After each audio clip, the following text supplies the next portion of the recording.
अस्सलाम वालेकुम रहमतुल्लाहि व बरकातुहू। की वीडियो में मैं आपको हदायत की 6 निशानियों के बारे में बताऊंगी। बहुत से लोग जानना चाहते हैं कि क्या हम हदायत पर हैं, हमें कोई निशानी बताइए। तो हदायत पर होने की सबसे पहली निशानी ये है कि आप अल्लाह से हदायत मिलने की दुआ कर रहे हैं।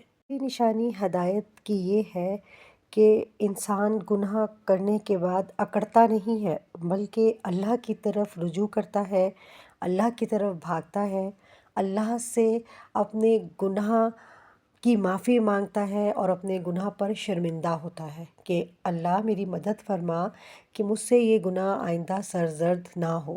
जैसा कि कुरान पाक में सूरह अल इमरान में है तर्जमा, जब ये कोई फहश काम कर बैठते हैं और जुल्म कर बैठते हैं अपने नफ्स पर और अल्लाह को याद करते हैं फ़ौरन और अल्लाह से माफ़ी मांगते हैं, और कौन है जो गुनाहों को माफ़ कर दे सिवाय अल्लाह के।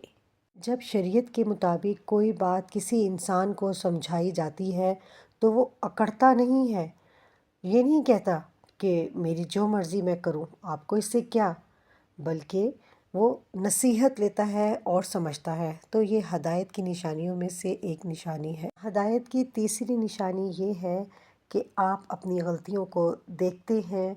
अपनी खामियां नज़र आना बहुत बड़ी नेमत है और अल्लाह की तरफ से निशानी है कि अल्लाह आपको पसंद करता है।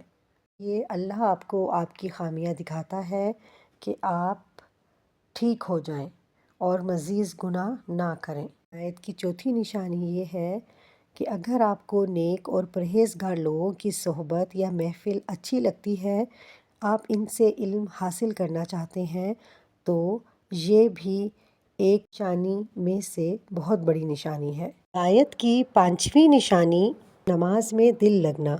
अगर आपको नमाज सिर्फ फ़र्ज़ के तौर पर नहीं, दिल से अदा करने का जज्बा हो और नमाज पढ़कर सुकून महसूस होता हो, तो समझ लीजिए कि अल्लाह ने आपको हदायत दे दी है। हदायत की छठी निशानी ये है कि कुरान की तरफ रुग़बत होना। अगर आपको कुरान पढ़ने, समझने और इस पर अमल करने का शौक़ हो तो ये सबसे बड़ी निशानी है।